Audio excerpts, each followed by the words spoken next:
You are now entering a dangerous liberty zone where God-given natural rights are held sacred and exercised. This is your warning. Tyranny, fascism, and censorship will not be tolerated. Ideas will be exchanged freely. Rigorous debate and open discourse is encouraged. If you are weak and your beliefs are fragile, you should leave now. Prepare yourself. We are now live on the Dangerous Liberty Podcast.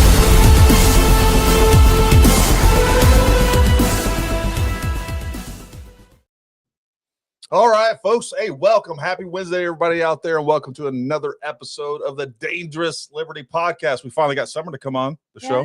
Finally. She's been playing hooky the last couple of weeks. Graced you with my presence. Hey, we got a great show for you. I'm gonna have Sean introduce himself in just a minute. Before that, I'm gonna play a quick testimonial video that well, you guys will see what it's all about. But I do want to say hi to everybody that's coming in right now. MPCV, good to see you. Harold Shepard, Jason TG Sponsler, Lori Matthews, Jeff Johnson, Jason Ross, JJ, Steve Schaefer. Who else we got over there? Drones Under 2A, Otter 114. And everybody else that's coming in, make sure you say hi. We'll definitely try to hit you up. Michael Hand, good to see you guys. It's so cool to finally see the Rumble comments over here. It is so cool. It still doesn't get old. And by the way, folks, for Otter and Mike Hand and a couple of other you folks that are local, hey, shoot me a text if you guys are available Friday. If you're available, well, I like to do some shooting, like to be part of a video. Text me. Let me know if you're available around 1 p.m. Friday. I'm going to have you guys out, and I want you to be part of a video and basically be part of a product review. So if you're local, let me know. Kurt said he's good. We'd love to have you. We got a couple other people coming in already. So you'll get some free ammo, get to check out a new product, and we'll kind of go from there. All right. So what we will do, like we normally do when we have a guest, is we'll talk. I'll definitely be paying attention to your comments. We'll kind of like holding off the questions and stuff toward the end. But real quick, I'm going to play this video and we'll kind of take it from there. Everybody know out there, basically what happened was I was talking a little bit about KGM cans, and I said I had one in for review. And of course, you guys saw the footage that I had from SHOT Show. And when I posted that, there were some comments on that particular video. And then Kyle here actually contacted me in the comments, and he's a fellow Green Beret. He is active duty. And I'll leave it right there. Kyle, tell us a little bit about yourself. Why should people give a shit about your opinion? And, let's take it from there. I've been in group for about 8 years. I'm a level 1 sniper as well as an instructor for a level 2 course at my group. So we teach a lot of Green Berets and other fellow SOF members sniper stuff. And have had extensive use on all these cans. There's a reason why we're taking them to national competitions around the U.S. and to the USASOG sniper competition as well, because hands down, we found that they are the best cans for what our use case is. Now, and obviously, being a group, and especially in the sniper DAT, you guys get access to a lot of T&E of equipment. It's not like, this is your only choice. Somebody throws this to you and this is the choice of what you have. So, out of all the cans that you've had access to, that you've used professionally, that you've used, you compete as well, that you've used out recreationally, what really does stand apart when it comes to the KGM cans for you? So first and foremost is accuracy. Obviously, that's what we care about the most. 100%. Some people, they bitch that maybe they're not the quietest cans, and I can't tell a difference between a big 338 can from an MRAD to anything else. It's loud either way. Like if you're standing next to the muzzle, it's loud. It's a supersonic crack. What I can tell you though is the rapport is less of a snap and more of a thud, and the groupings don't lie. So when we put these on a gun, generally we see them tighten up the shot groups.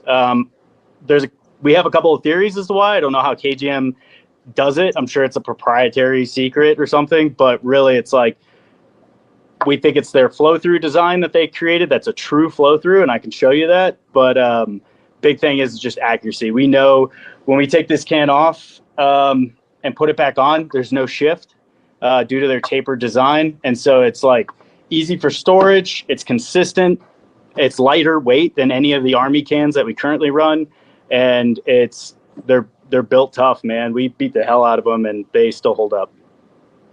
Now, obviously on the R30, and I'm still kind of getting familiar with their product line, but I know that on the R30 and some of their other cams too, we have these ports on the end. Talk to us a little bit about how effective the ports are on the end for, you know, basically they're working as a brake to some extent. I think they're basically more like a compensator depending on how you use them. But tell us a little bit about your experience of how effective, not effective those ports are. Yeah, so that's kind of why I commented on your video to begin with, because a lot of internet warriors were like, "Oh, it's gonna seize, it's not gonna work, whatever." So first thing is it does make a difference. We actually thought it was snake oil at first.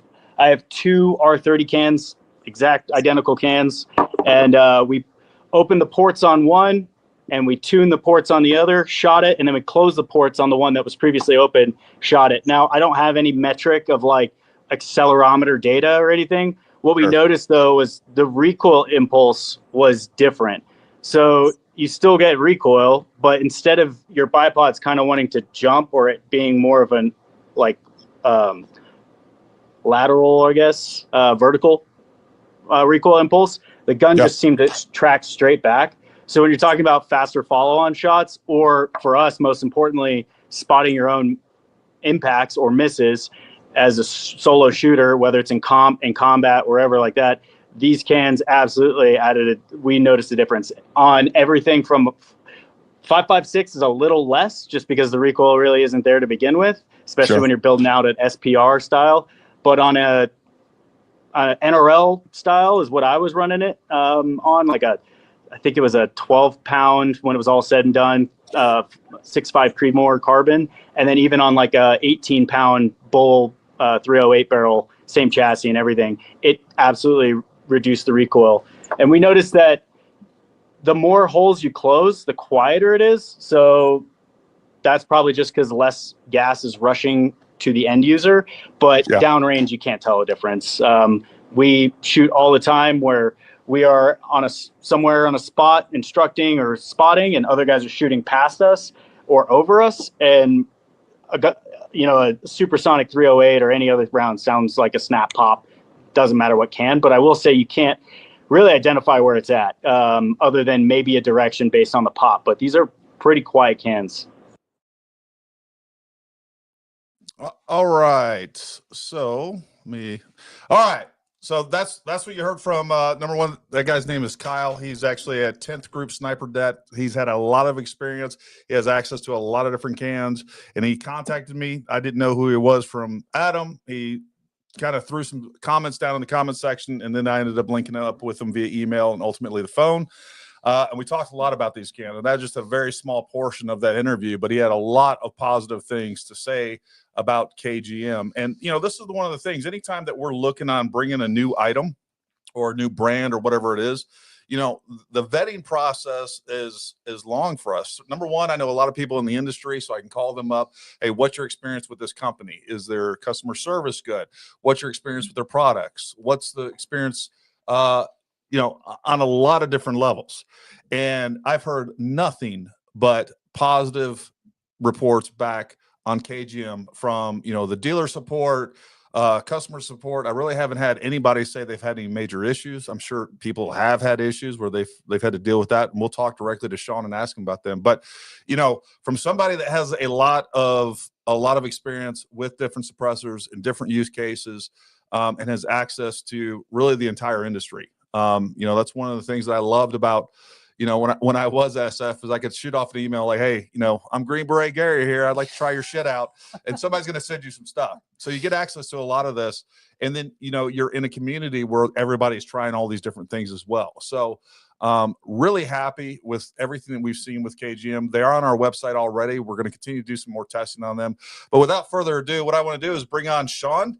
And first of all, Sean, thank you very much for coming on. I mean, it's a big deal, and I don't think people realize this, is you're not, unless you're at SHOT Show or something like that, it's very rare that you see people within the industry that are part of a company that are making themselves available to answer questions and go on shows like this. So, man, big kudos to you, and big kudos to KGM for willing to even do anything like this. So I appreciate it. Yeah, well, thanks for having me on. Thanks for the time. I mean, these are always fun to do. As a sales and marketing guy for a long time in the industry, everybody has their fancy materials and websites and things like that. But sometimes the hardest things to market are the ones that take the time to have these discussions. Kind of watching the testimonial. I hadn't seen that yet, so it was fun to listen to. But some of the things that attracted me to the brand, I can't write in a catalog. The recoil impulse and things that he's talking about, you can't do a bullet point to describe that. But in a longer format, we get to actually help explain more of the why behind it. So that's why these are a lot of fun to do. And again, very happy to be here. Awesome. Well, thank you. Well, yeah, number one, start off telling us a little bit about yourself as far as your background. I mean, you're a shooter through and through. I know a lot of people know you on the high performance end of shooting. You've been around doing that a long time. You have some experience with Nightforce. So just tell us a little bit about yourself. And then I'd also like to hear, like, how did you get to introduce to KGM, and how'd you end up the vice president of product management? Product management. Yeah. Yep. A little bit of everything, but yeah. So I've been at KGM about a year and a half now. Came in as director of sales and marketing with another guy from Nightforce. We came over together. The company was looking to kind of energize some of the things they were doing, making some changes on the back end, and really kind of push KGM to the forefront, as well as some of the other things we do that most people don't know about.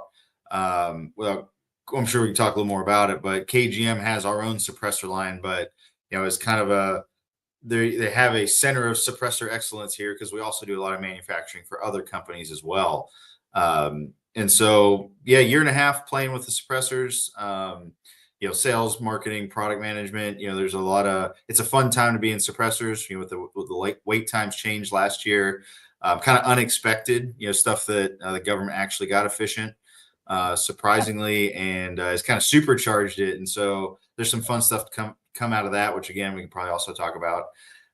So I've been here doing that for about a year and a half. And then before that was about 12 years at Nightforce Optics, where sales, marketing, training, product development stuff, a little bit of everything. It was a fun job to kind of come into the industry and grow with for a long time. And I know you're a dealer for them. We were talking about it offline. So I've been fortunate in my industry career to be with fun, exciting products that are at kind of a time when they were evolving rapidly. At Nightforce, we went from kind of the NXS to the broad product line and the ATAC-R and premium optics really coming into their own in the industry. And kind of the same thing in Suppressor. I've been fortunate to be at a time where merging the business side, which I enjoy, and then the shooting side, which is kind of to what you mentioned, been a competitive shooter for a long time, and kind of grew up, I remember my mom kind of getting on me for remembering every specs to an MP5, but not kind of like the homework I needed to do. So I've kind of always been interested in guns, and for you. Yeah, exactly. So it's always been interested in it, and then was very fortunate to kind of in high school really get into shooting more, and kind of post graduation in college really got into pistol shooting. A lot of action pistol stuff. As a broke college kid, loading lead semi-wide cutters in a 45, bullseye powder as cheap as I could make it, just so I could go to the range. And then when I got hired on a Nightforce, then it kind of shifted from pistol to long range, and still love pistols, still love other stuff, but really rifles have kind of been my thing for the last probably 12, 13, 14 years now. And so from PRS and two-gun carbine stuff, DMR things, team sniper stuff, kind of the last couple of years, what myself and guy I shoot with from Proof Research, we've try and give everybody a hard time at team sniper matches. But if it goes bang, I love it. And so it's been fun. Nightforce was a lot of fun with the long range stuff, and really got to deep dive into the subtle nuances. And then back here on the suppressor side, now we get to play with everything from 22 pistols to 50 cal machine guns. So I feel pretty spoiled, all things considered. No, it's always fun to get paid to do your passion. That's for sure. And sometimes it can turn your passion into work, but I wouldn't trade it for, we get to do what we do and we love it. Don't always get to do everything that we wanted to do, but I wouldn't want to do anything else, that's for sure. So let's talk a little bit about, so first of all, for those of you who don't know, if you're a suppressor nerd, you'll know that there's like a well-known secret that KGM does a lot of OEM production work for a lot of the different companies out there. And I'm not going to twist his arm. I know several, but just know that that's what's going on. So, you know, these guys have been doing not only their own line of suppressors, but they're also building suppressors to the specifications of many other companies. And they got this shit figured out, basically, right? So I've known about, especially about the R30. I've been hearing about the R30T, and I have one right here, folks. And I'll just pull it out. Everybody has been telling me about this for, what's that? Can you touch that on YouTube? You can. Okay. And in this kit, you basically get a little cover here, a little pouch there, and then 2 wrenches, both the wrench for the muzzle device, as well as there is basically, we have flat corners here that you can use to actually tighten the suppressor onto the muzzle device. I know with this taper, everything that I've been told, and Sean, anything I say wrong, you correct me, but with this taper mount, basically everyone that I've talked to that has some experience with this says you're putting this on pretty much hand tight. And I haven't heard of anybody talking about it walking off or needing to be really torqued down with the wrench. That's up to you and how you do that. But I've heard nothing but good things about this taper mount. And that's one of the biggest problems with some of the other companies out there. I've mentioned a certain brand that number one, we carried and I've used, and I had nothing but problems with it coming off the QD mount. This one, I haven't heard anything like that. I still think personally, I still shoot a lot of suppressors where I'm shooting the suppressor and I'm taking that off and I'm shooting it with a muzzle device. And so I've pretty much went all to direct threads, or even doing something like with this taper mount. I'll probably end up just throwing some hot lock on this and making this into basically converting it to a direct thread, and where I can take this on and off and do that. But super nice suppressor, all titanium build. And you know, tell us a little bit more about the suppressor technology. I know Kyle in that video was talking about kind of like your flow through, but just take us through the development of the R30, and then we'll talk about some of the other ones that you guys have. Sure. So the 30T came after the actual R30. So you have one, I have some of each. So backing up a half a step, our Kyle, KGM, the KG of KGM, he started his own shop, KG Made Suppressors, and then turned into KGM about 2019. That's where the OEM stuff really started to take off. And then our own design, which the R30 kind of led the way, along with a couple other R6, R65s, which have been discontinued. But the R30 is really kind of our do anything titanium tank of a suppressor. And there's a lot of stuff to talk about with it, in the sense of it's not, with suppressors, you look at them and you can line up a whole bunch of suppressors from, essentially an oil filter to a multi-$1,000, suppressor that might be available. And actually, a lot like scopes, it's hard to tell because you can't see what's inside of them. So, Sure. The performance aspect comes to that. But the inside is really what makes a lot of the difference on suppressors. And the baffle arrangements in it, a lot of the accuracy from our products come from a design philosophy. So it's, accuracy is a priority, regardless if it's a 5.56 burn it down can to a submachine gun can to even a big machine gun can. And obviously on more of your precision oriented or designed suppressors, that's of course going to matter. And a lot of it comes around to pressure. And so a suppressor is a muffler. It's a pressure containment device. We're disrupting that expanding gas coming out of the rifle barrel, and how it manages that gas flow is really what makes suppressors different. I mean, there was kind of the Form 1 oil filter craze, and yeah, you could suppress it, but it wasn't necessarily that good, especially on a higher performance rifle. So what makes it different? And so, there's still a lot of suppressors that essentially have 30 to 50-year-old baffle designs, your conventional K baffles. And pistols and rimfire, it's really kind of one of the best ways to make a suppressor. But when we get into that higher pressure and the ultra precision that we're looking for, that modern rifles are capable of delivering, the getting a little smarter on the design and a little better on the manufacturing is what really sets apart the ours, and there's a couple other companies out there that make really good precision rifle suppressors. And it is that attention to detail from both the design and the manufacturing side. And so, circling all this back around to the product. So when you have the bullet coming out of the muzzle, kind of uncorking, it goes into a blast chamber. And this is where there's different suppressor designs. You have your tubeless versus a tubed design. So you have a baffle core and a tube goes over it, which is how most of our suppressors are made. And then now you get into the 3D printing stuff where you can have some really crazy designs made.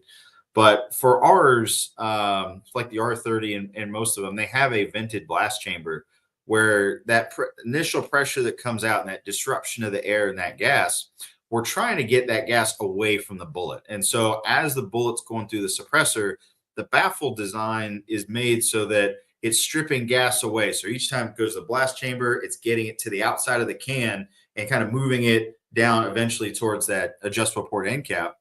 And with each baffle, it has a cone to it, which is obviously driving gas away, as well as more venting. And so as it's going down, we're stripping the gas away from the bullet so we don't have that disruption. And for a single shot or each individual shot, that really matters, just from maintaining precision.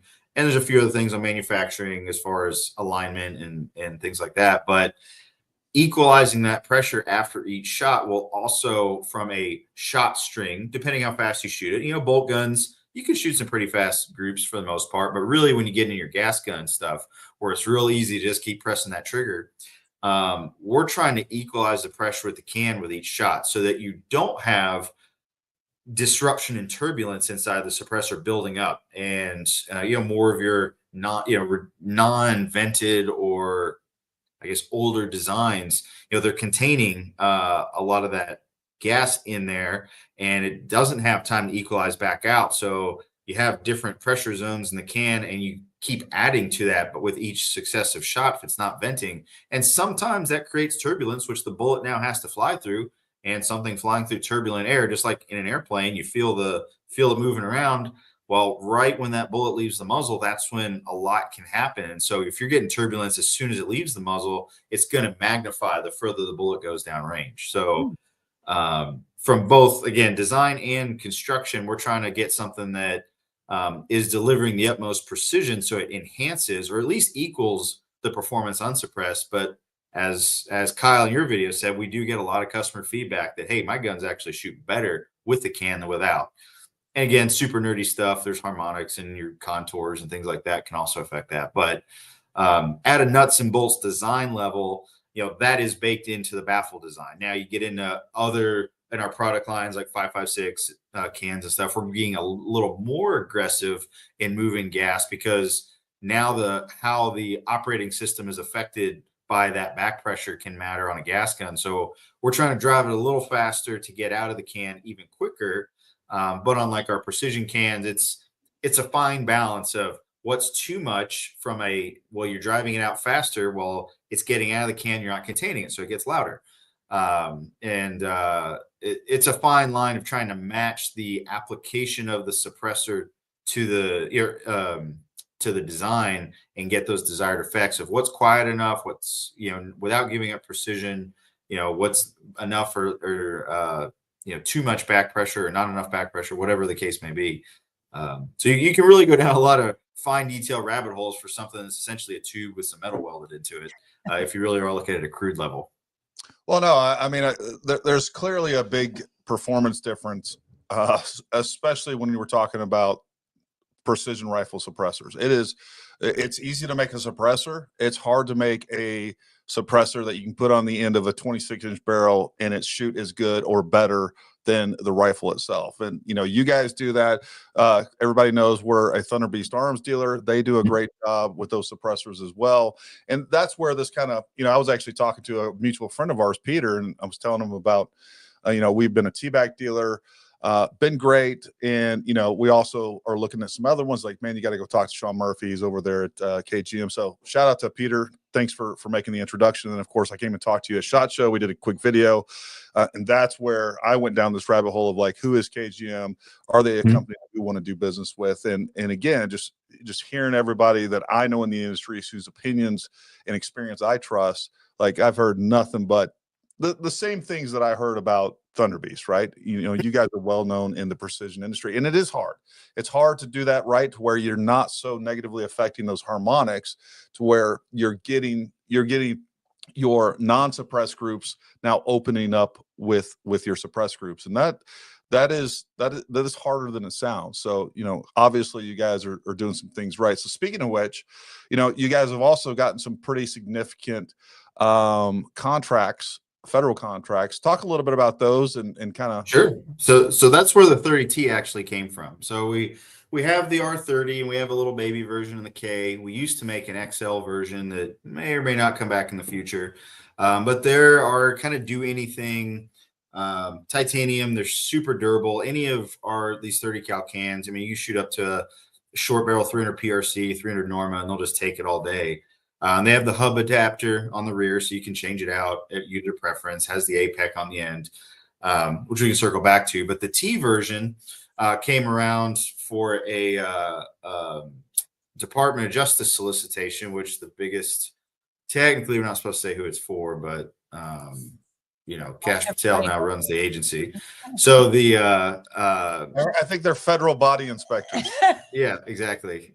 No, so they were looking for their field SWAT sniper program, looking for a sniper rifle suppressor, and had a solicitation, had some requirements. I was looking to see, I thought I had one of the muzzle devices with me. Instead of having a hub adapter, which we see in a lot of government stuff, they don't want modular on the cans. And it's whether it's a durability riding around a vehicle or rappelling out of a helicopter or, you know, in a boat, whatever the case may be of how they're doing their job. They want to keep that as minimal and, you know, problematic free as possible. And so while the hub adapter is nice from a modular standpoint, and, you know, realistically, most people don't have a problem with it, they're going to that 0.1 of 1% of use cases of where it could come loose. And so that's where they had a requirement for a muzzle device. And so the T version is referenced to the taper muzzle brake that comes with it. And the biggest benefit to it as a consumer is, instead of relying on your muzzle threads for how your suppressor interfaces with the rifle, the muzzle device is that. And so you have a much larger taper surface. So you don't have threads against the small shoulder on a barrel, depending on your barrel contour. You have a large taper surface. So you have both a very repeatable alignment, you know, so you're aligning on that taper instead of just aligning on your barrel shoulder. Sure. You know, and you get a little longevity benefit because that muzzle brake is, to some extent, offering a little bit of a sacrificial blast baffle, you know, containing some of that gas that's going out. But again, on most high can uses, people aren't running them so aggressively like you see the erosion problems on a short barrel 5.56 gun. Yeah. So that was the big requirement for the T and where that came from. And yeah, but as far as the guts and the rest of the can, it's the same, just how it interfaces on the gun. But one of the big things that really set KGM apart and kind of feedback that we heard, you know, from users is really the repeatability, the precision capability, and then the on-off, you know, every time you can take the can off, clean the gun, put it back on, you're not having a zero shift. You could do, you don't have a zero migration, you know, things like that. Now back to kind of originally you'd mentioned earlier about hand tight. If you're going on a hunt, you're going on a match, taking them on duty, it is recommended to use that wrench to give it a little extra bump over. You know, casual at the range, you don't really see it as an issue. Put it on something like an SR25, you know, a little extra torque's never a bad idea, just to keep it in place. But that's really the biggest difference, is the mounting interface between the two. For us, it came out of a contract requirement, and it works well, so well that our 338, being that it's a much bigger cartridge, you know, our 338 can uses the same muzzle device interface, and we even scale it up even bigger for our big 50 cal, you know, not our machine gun can, but our bolt action 50 cal can uses an upscaled version of that as well, that taper interface, just because it's so repeatable. And to that extent, the guy that won King of 2 Mile this past year used our R50 can on his ELR gun. The first time that match has been won with a suppressor. Most people don't shoot with a can. He told us that he has to take the suppressor off when he's shooting like the 2 mile shots, because with his prism and his optics, his barrel is so angled that he's actually trying to look through the can. So to his point, he said, credit to us is I can take it on and off at ELR distances and not see a requirement to change my dope based on that, taking the can on and off. So that's, again, that interface works well. It's doing what it's designed for, is ultimate repeatability. Someone asked for a close up of that. Do you want me to? Yeah. hold Matter that of fact, close up to the camera? take this sheet of paper. And folks, this week I am shooting a full review on this. I'll get close-ups of all the components of that. And if there's something that you want me to throw in with that, feel free to let us know. But there you go. You can kind of see the taper right above the threads on that. That's good, babe. Okay. Yeah, and so really good close-ups of that stuff. Yep, and so we make muzzle pitches, thread pitches, your half 28, 5/8 24, 3/4 24. We do have an SR 25, a muzzle index, 3/4 24, and then we're actually in the next couple weeks. Actually, I have one on my desk. I'll give a little sneak preview here. We actually have a hub adapter that uses that muzzle device, and so this will be available very soon. Actually, you set pricing tomorrow on it, but so it's a hub adapter that will let you use that same muzzle device. So. Oh, that's cool. All right, so you can get the hub can and basically the R30 that it comes with a hub. Put that on there. Still use. That's cool. All right. Or if you have another suppressor, like typically a suppressor owner doesn't have just one, and if they have just one, they just don't know they're going to buy more yet. And so if you have some of these other cans, or like I've had suppressors since 2008, and admittedly I've sent a few back to, there's a couple shops that'll convert them to hub mounts just because notoriously the old AAC 51 tooth mounts. I converted my old ones to basically hub adapters for kids guns, play guns, things like that, especially pre-working here. And so it is nice to have that flexibility, and so that's where we also want to have that accessory where you can get a quality mounting option for other cans, not just ours. So I have a couple of hub mount cans at the shop right now. Yeah, so if you have a Thunder Beast Arms can and you have a hub, you'll still be able to use that exact same taper mount. That's pretty cool. I know the answer to this, but I'll let you answer it. Got your back says, what's the difference between the R30T and the R30K? Sure. So actually have both here. So the T versus the K. So the R30 and the R30K are essentially really the better comparison. You can see the length, the K being the short version, the kind of the play on the old MP5K, Kers for short. As far as the T versus the K, so still the shorter can, but the taper muzzle brake interface is also different. And then as a standard color, it is different. So our 30K and normal 30 comes sniper gray. And then per the contract, we had to do FDE on the 30T. So color and mount and length are your big three.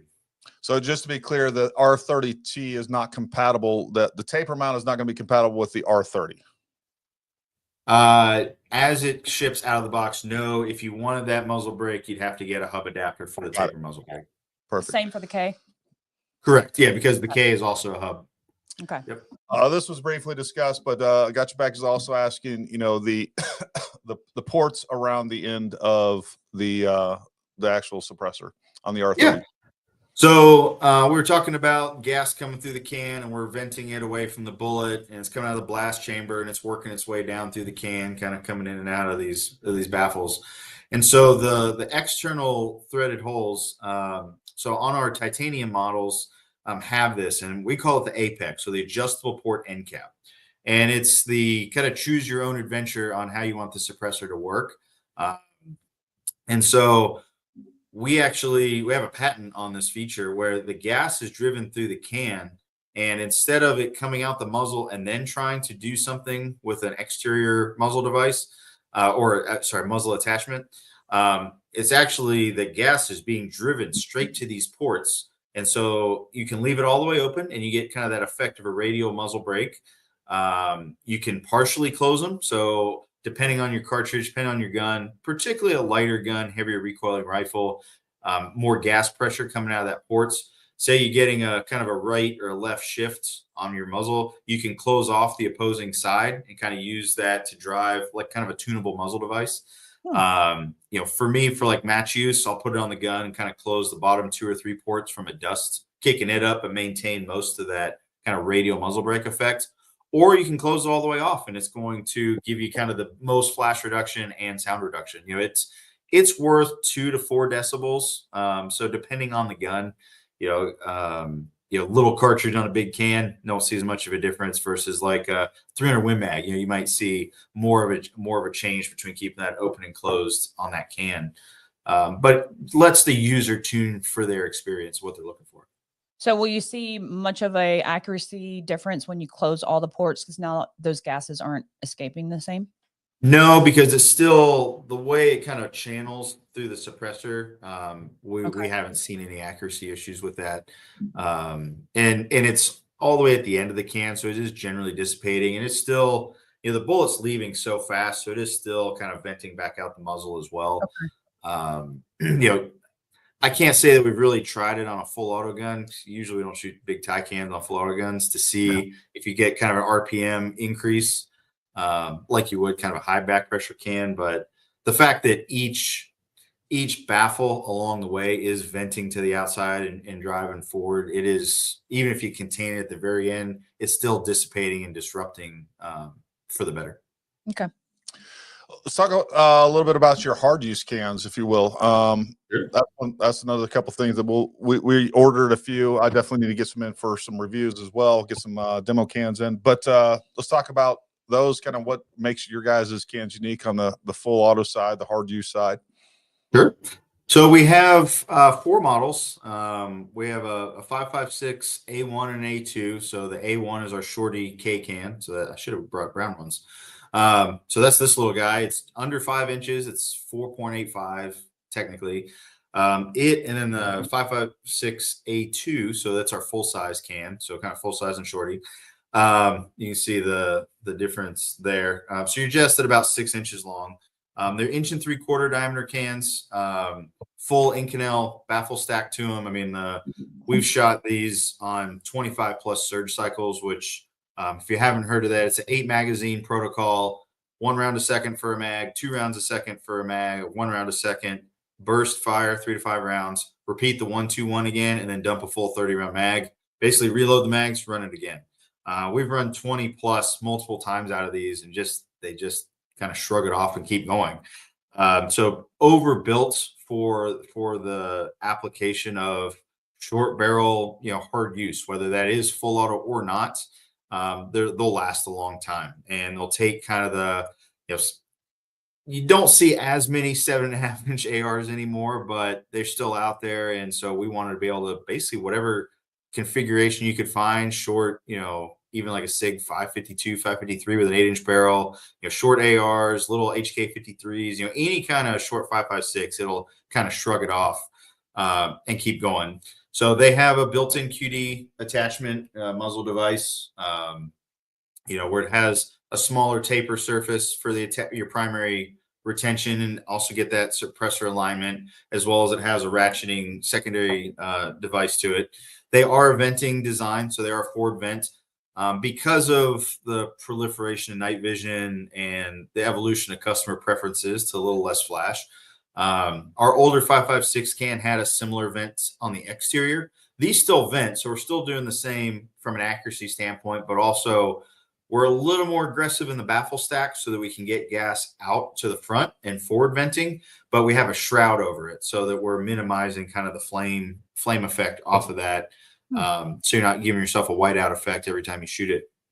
So still forward venting. One of the big things, you know, we're seeing a lot of 3D print cans on the market, unless you do a lot of cool stuff. But right now we're getting single digit bolt speed changes, which is really what the kind of the better 3D printed cans are doing, from a low back pressure to minimal back pressure on a gun. We're getting out of a cut and welded can.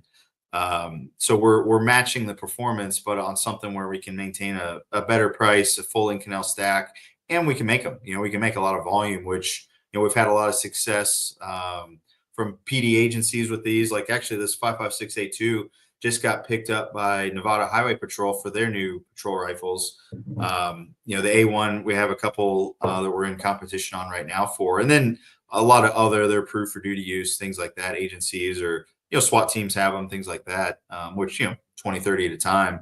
But, you know, just really good cans that people like. You know, they're fun to shoot because they're maintaining the accuracy. You know, the guys up at Ridgeline Defense, up to the north of you in New Hampshire, they really like this little A1, especially on their new Ridgeline gun. I've got that set up as well. Because of that, you know, the venting design and the baffle design, like the recoil impulse has that real fast, short duration. So even though it's a go fast, shorty can, like it works really well on a kind of SPR application as much as it is on kind of an entry gun type setup. On back pressure? What's that? How are those cans on back pressure?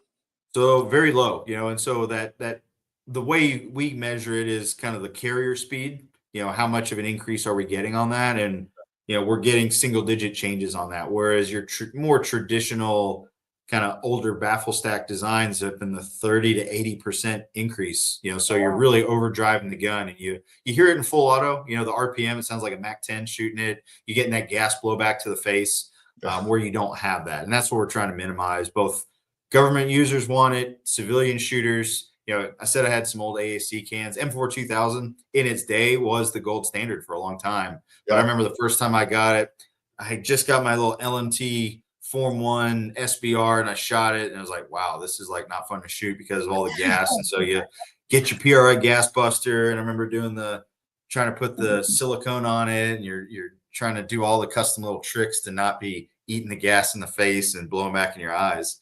And so these are in that vein of low to very minimal back pressure. The A2, we also have a 30 cal version, so it is shorter for a 7.62 can, but for your battle rifle, kind of your 16-inch 14.5 was growing again on whether it be in a Creedmoor or 308 hard use can. So we have that. And then the last of kind of that hard use line is our SMG9. This is fun. It was designed as a submachine gun can, not as a pistol can that works on a PCC or a subgun. So it's a fully welded steel. It is a venting design. It has a modular back end, so you can change to a 3-lug or different thread adapters. But it's a full auto supersonic 300 blackout rated suppressor. So most of them will do only subsonics for your 9mm cans. 350 Legend, no problem out of it. But just a tank of a can that was designed for, you know, MP5s and APC9s and things like that. The 9mm PCC and Colt subguns that are out there, like it's you know, it's a 5.56 world, but there's surprisingly a lot of 9mm guns out there. And with the cost of ammo these days, I think you're seeing that 9mm come back around when you can shoot 2 for 1 on it. And so it's a lot of fun to shoot.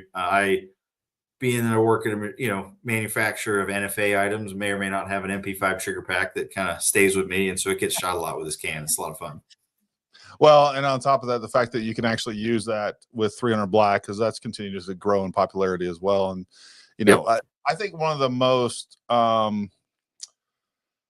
under discussed topics when it comes to suppressors is from a home defense standpoint. Like, to me, if you're going to run a, and you should, by the way, you should look, this is how I have my setup. I have a pistol within reach of my bed. And if you can do that safely within your home, you know, store your firearms safely so you can't, all those things, right? I'm just throw that out there. But then I also have my primary home defense is a rifle, which should be, and you should have a flashlight on that. And in my opinion, you need to have a suppressor on that. You're probably not going to have time to grab Ear Pro, all of those things, right? So, and let's be real, if you're using 5.56, it's a little different on 300 black.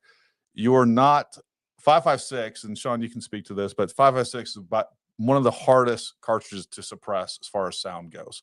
You're going to take some of the pop off of it, but it's very hard to suppress to the levels we can with 300 black or 308 or even 6.5. Just the nature of it. Yeah, you have a fast bullet with a lot of powder relative to its size behind it. You know, the guns give off a lot of noise, especially your DI guns. So just the act of firing the gun, if you took out supersonic crack and you took out, you know, the muzzle blast, that port pop, you know, is kind of what a lot of people call it. You know, that has its own noise. So there's a lot of things that you're trying to contain. And then you start talking about different ammo types, short, you know, how short's the barrel. You know, that's probably one of the biggest things we talk through is, well, which one do I get? Well, what barrel length are you putting on? And, you know, a short can on a short barrel, well, it's only doing so much work, but from a sound, going back to the sound performance side, you know, the level that you're starting at is now that much higher because you're getting exterior ignition of that powder. And so that's where you get also more flash. And, you know, the ammo, you know, you're building a system. And so to your point of what's the totality of the system that you're trying to build? So your barrel length, ammo that you're running, and your performance expectations of, are you going to put ears on or not, you know, drives kind of your buying decision for a 5.56 can. And that's where I think a lot of wires get crossed on expectations of, well, I bought a 5.56 can for my AR. It's like, well, you know, what's the totality of everything you're putting together? I mean, in sound testing, I mean, just changing the ammo can change 5 decibels worth of performance. Sure. You know, and so, you know, that is noticeable at the ear. 1 or 2, it's hard to tell, but 5, it's like, oh, that's you know, may sound a little louder or not. You know, duty ammo versus practice ammo, or home defense ammo versus not. You know, barrel length matters. So the longer the barrel, the gun's that much quieter. So your unsuppressed value is lower. And then, you know, you put the suppressor on it. And so how much more of that are you taking off? But circling all the back around to home defense, I very much agree. You know, if it's just you living alone, you maybe have time to put ears on and or take the risk. But, you know, I've got multiple kids at home. And so I go start cooking 5.56 rounds off inside the house. Well, I have my wife and multiple kids that now are probably going to have hearing damage from saving them, or, you know, trying to prevent an issue, you know, with good intention, but it's a byproduct of something to be aware of, you know, because it is so loud and you're in an enclosed space on top of that. You know, a few other little anecdotes we've heard from that too is, you know, I'm sure within your audience and customer base, you have a lot of government end users as well. And we've had a lot of feedback from agencies, you know, starting to really consider, you know, there's the long-term exposure to it, but when they go in to do a good thing of, are they hurting the people that they're trying to rescue? And so the same thing applies to your family. You are your first responder for your family. Right. And so, you know, are you doing everything you can to not cause that issue of, you save the day, but what's the cost that goes with that? Yeah. And it, you know, again, for those of you, if you've ever done any work doing CQB and things like that, not only, especially in the middle of the night, you're already disoriented. You need as much situational awareness as possible. You need as much situational awareness and vision and hearing as possible. And when you're going in there in the dark and you're blasting without a suppressor, you're visually going to be disoriented. You're, from an audio perspective, you're being disoriented. There's no doubt about it. I saw a couple comments over here, and guys, we've had lawyers on this show to talk about this. There's a lot of misnomers that are just made up on forums and in forums like this. A forum like this, like having a suppressor on your gun is not going to change anything from a legal standpoint. I've heard this, and I know cops. We don't offer legal advice. We don't offer legal advice. I'm just telling you right now, you can go talk to your lawyer and all that other stuff. But from the professionals that I've heard that are talking about self-defense, the trigger that you have in your gun is going to make a difference. Someone was saying if they load their own ammo, if you load your own ammo, to shoot someone. Like, guys, just stop progressing these stupid just miss, right? There's no legal standing on that. If you go through, and I've done this, and again, I've talked to lawyers, but I've looked through different cases and things like that where some of these things came into play. There was no significant difference. What you want to do is, if I shot a home intruder and I'm on the stand, I'm going to tell that jury and I'm going to tell that judge, look, I did everything I could to fully prepare to defend my home. This was not about maliciously trying to kill somebody. What I wanted was a suppressor so that it would give me the best chance of survival and the best ability to protect my kids. The same thing with flashlights and all the other things. And we do a whole home defense CQB courses that are kind of geared around home defense. So get some training on that. But please Don't be those guys that are progressing bad information. Jeff Johnson, I know you. Jeff's going to be talking in just a minute, but yeah. Well, I mean, you have other, the communication aspect. Well, okay, so you do cook around, whether you hit somebody or not, telling them to stop doing something. Well, if their ears are blown out, they can't comply because they can't hear you. That's Same thing. You're trying to tell your family what to do. Like, go there and like, well, you've just cooked a couple rounds off, and I'm by no means advocating anybody should shoot unsuppressed just to try it, because you will cause immediate damage. Just one gunshot can cause it. Yeah. Gary, you're in the military. Like, guys have been in the military around LE. Sometimes it happens and you get exposed to that. And you know how disorienting it can be, especially in an enclosed environment.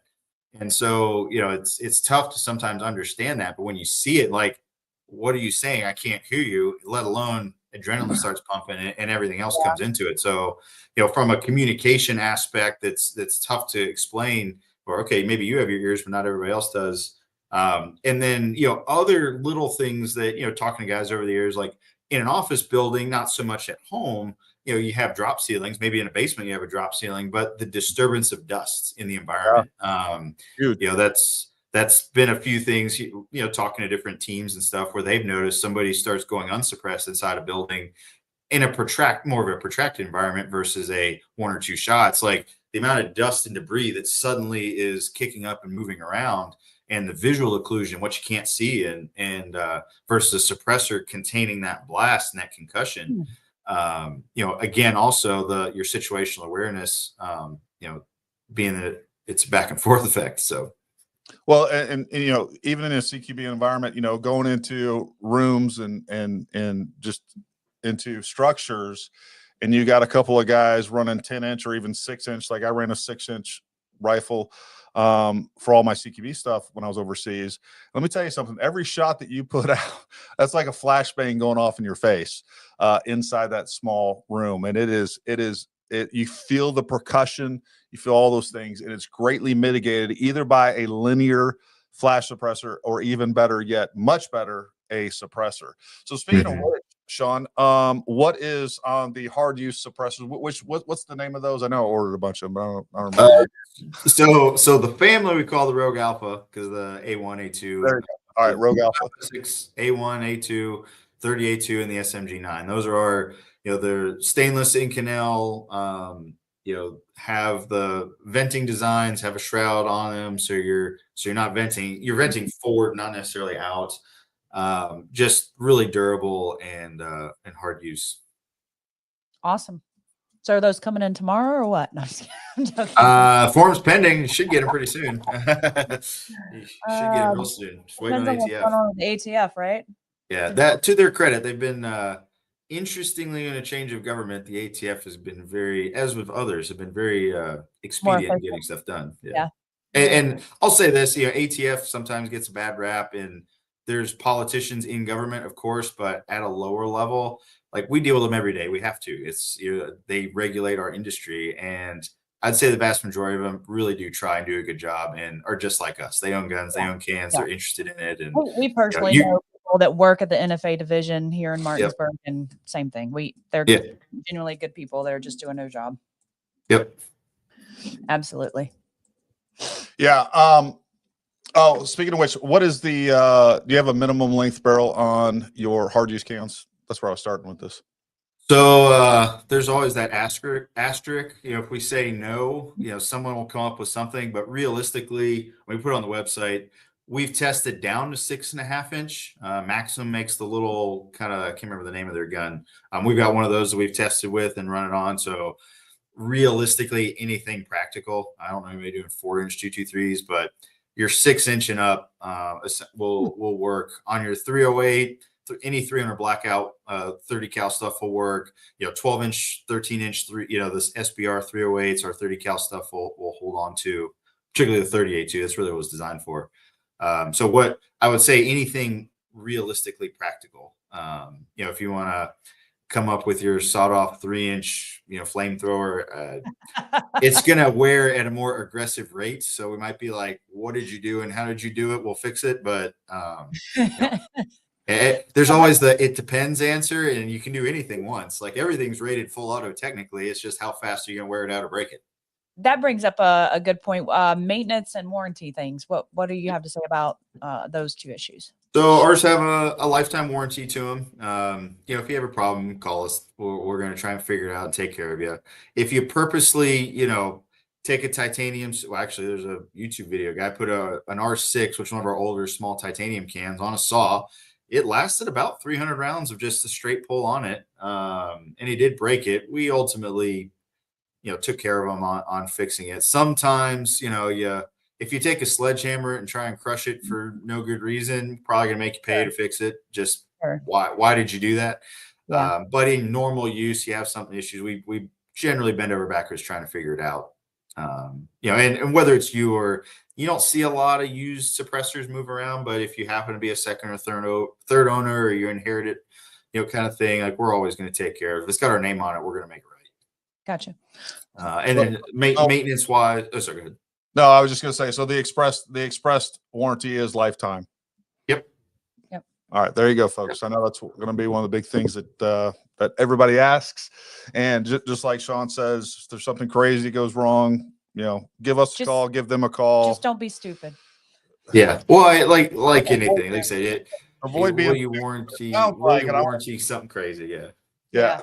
Avoid being stupid, but it sounds like, I'm not trying to put words in Sean's mouth, but it sounds like even if you do something stupid, chances are they're going to try to. We're not going to leave you hanging. Yeah. We'll figure something out. You know. I meant stupid as in intentional destruction.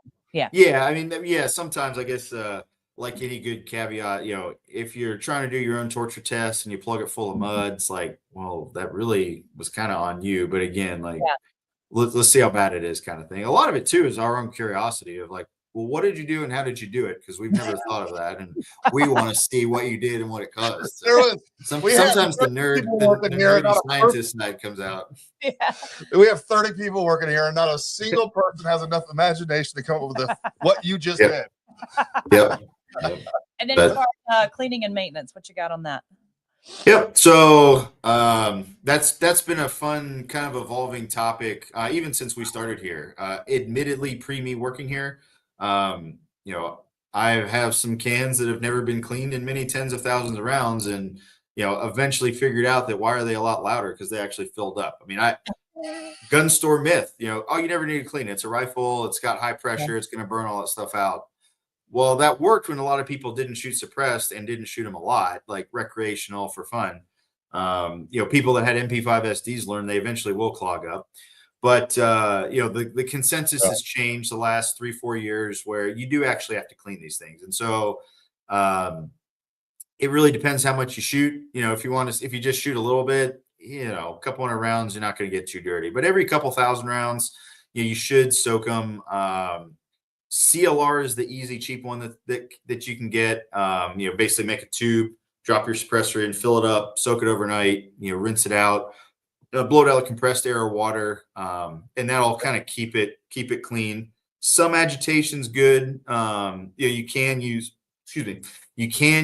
ultrasonics with some chemicals. You got to be careful what chemicals you add that you don't erode. Like if you have an aluminum can, CLR is not good, and some of the other chemicals that are out there. But there are a lot of newer chemicals. We've been having some good luck with, I think it's the breakthrough or break-free suppressor cleaner. It does a good job pulling the carbon out. I know some of the other suppressor companies have their own kind of carbon eaters. You know, there's a lot of good things coming in that regard for cleaning it. Best practice though, like how do you know when? You know, because do you need to clean it every time you shoot it? No, I don't think so. You know, when you get it, weigh it. Write down the weight. So if it say weighs 16 ounces when you get it and it hits about 17 ounces, that's a good bar, about an ounce worth of accumulation. You can get most of that back out just through soaking it. If you kind of do like what I did on a old Omega that I had, like it may have been 4 or 5 ounces more than when it was new. And it took about a month's worth of soaking it. And then ultimately, Vortec that makes the eliminator, they have a pretty cool kit that uses a pressure sprayer. So you put that pressure sprayer on it, and that really was what was required to get all that buildup out of it. What you ultimately see is on your flowing cans, they accumulate, and so they increase back pressure, so the gun doesn't run quite as good. They tend to get a little bit louder. That's how I realized it on that other can that I had. Was we were shooting on the line, and took my ears off, kind of behind the firing line, and somebody shot my gun. I was like, my gun sounds really, really loud, like really loud. And so sure enough, like that's when I actually started to look at it. And I've evolved since then. But every couple thousand rounds, if you want to do it every year, if you only shoot a couple thousand rounds a year, do it once a year. Change your batteries in your sight, clean your can, wipe everything down, rotate out your duty ammo, whatever. Do it all at once, kind of thing, is a good kind of at minimum something to consider.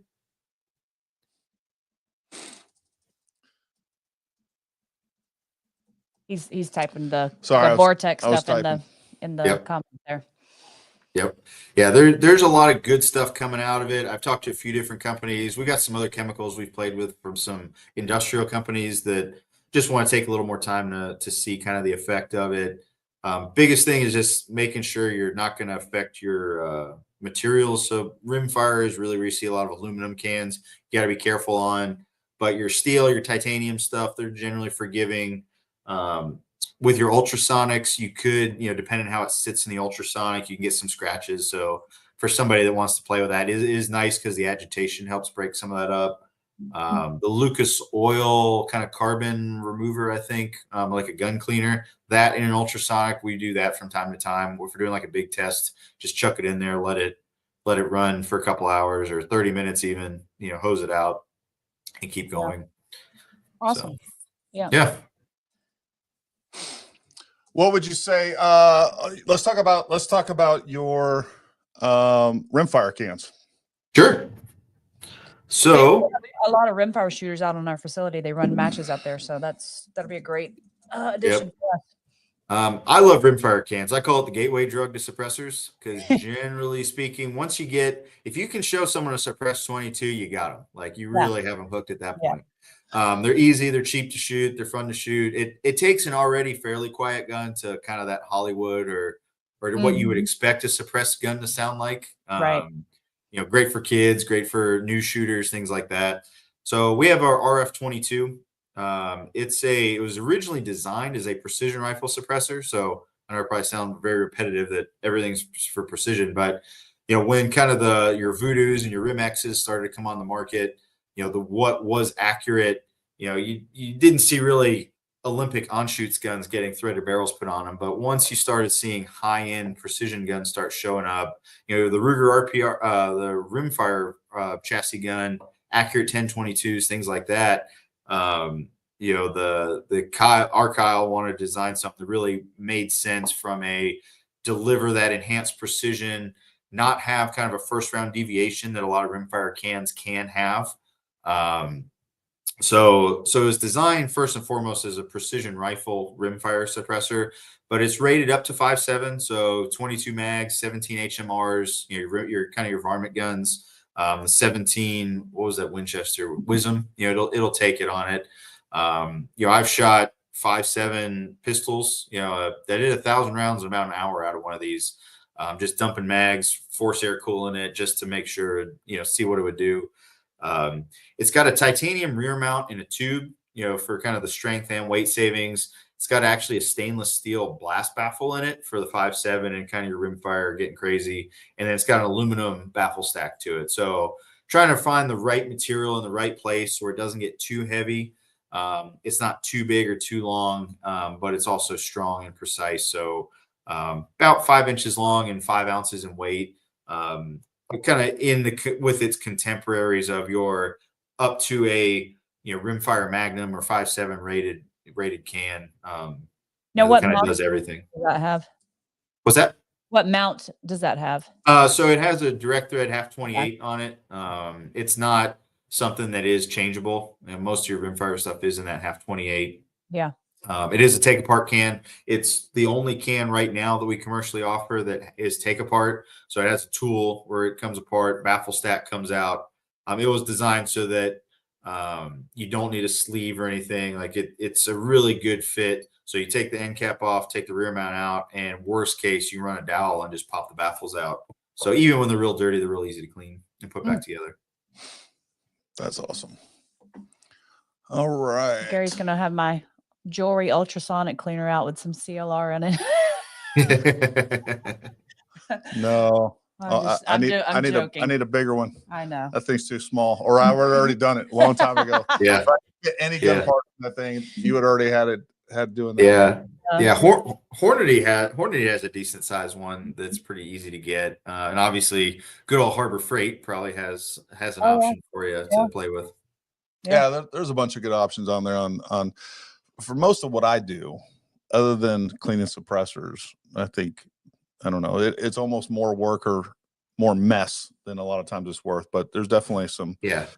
We know a guy, a local gun store. He bought this huge freaking, I mean, spent tens of thousands of dollars on this. And I don't know what he was thinking, but he thought it was going to be a good idea he's like, oh, if you need guns cleaned, just drop them by. I charge like $50. I'm like, he wasn't in business for very long. Let's just put it that way. Yeah. Yeah. Well, you need the ultrasonic, but then you need the big industrial sink and to be able to rinse everything off, getting all that debris and gunk out. Like it's a lot of work. I mean, we've used them. We've been to other facilities, some of the people that we work with where they have them for their big industrial testing. And when you have a big rack of guns you have to do, it's nice, but it's not the cure. There's still wiping and scrubbing and brushing and everything else that has to happen. It just helps loosen that gunk where you're not sitting there with a chisel trying to get carbon off of parts. At least softens it up a little bit. Yeah. The other thing too, what is different with you guys than other companies as far as production? We'll just say production speed. Sure.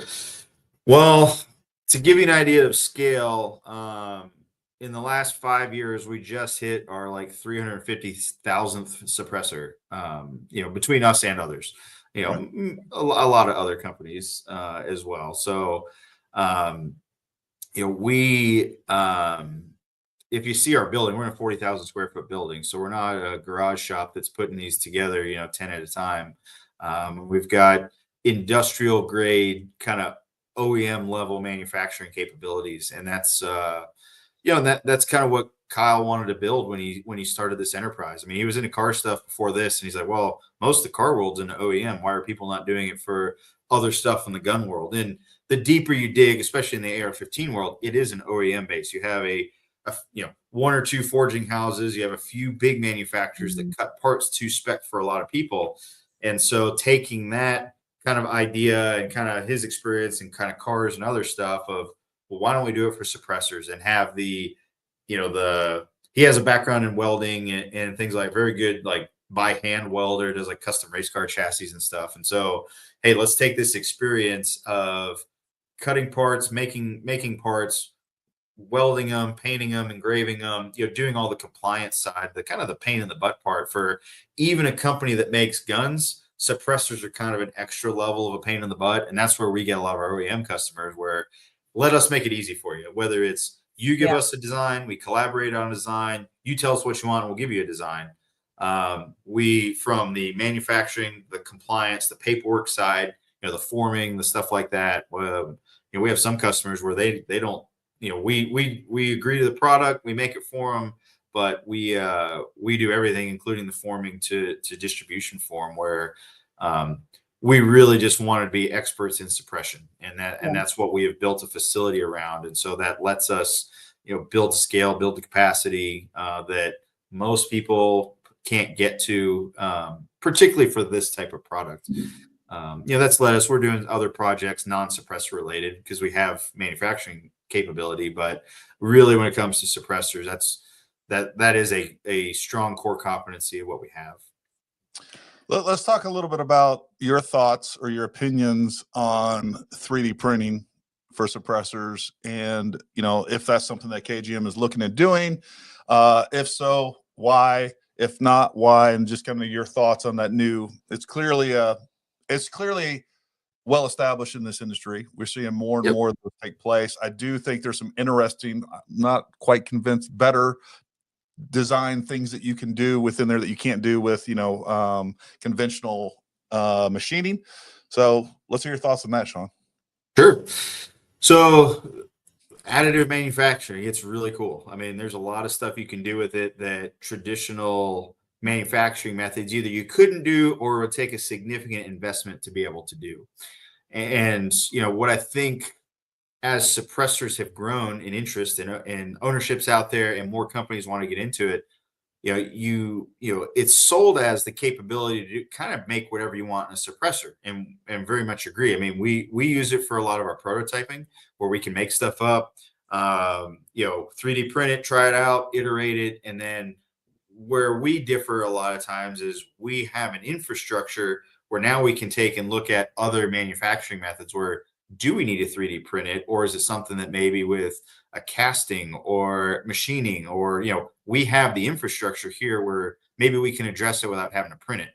We're printing, I think there's so many suppressor companies, you can design something, press play, it prints it out, and you have your designs. And so you don't have the same infrastructure we have.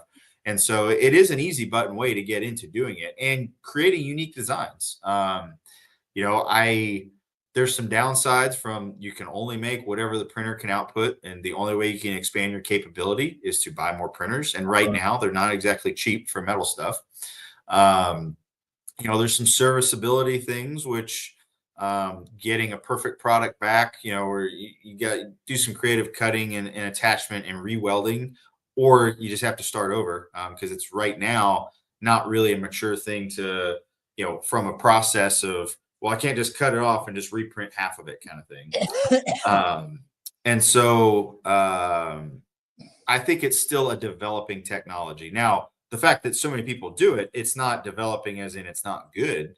It's just from a large scale of what we're used to, we're kind of waiting to see where it goes. I think the ultimate answer in the long term is probably some kind of hybrid material, 3D printed, maybe certain baffles, but then like other machine tubes. Like, we don't need a 3D print tubes. We have machines that make tubes all day. So, looking at how can we get more capacity out of it, that's how we're looking at the future, is how can we add 3D printing as a part of the total what we do, versus we don't have all of this, and so 3D printing is an easy answer to get into suppressors. And so I guess we just look at it a little differently. Not that it's better or worse.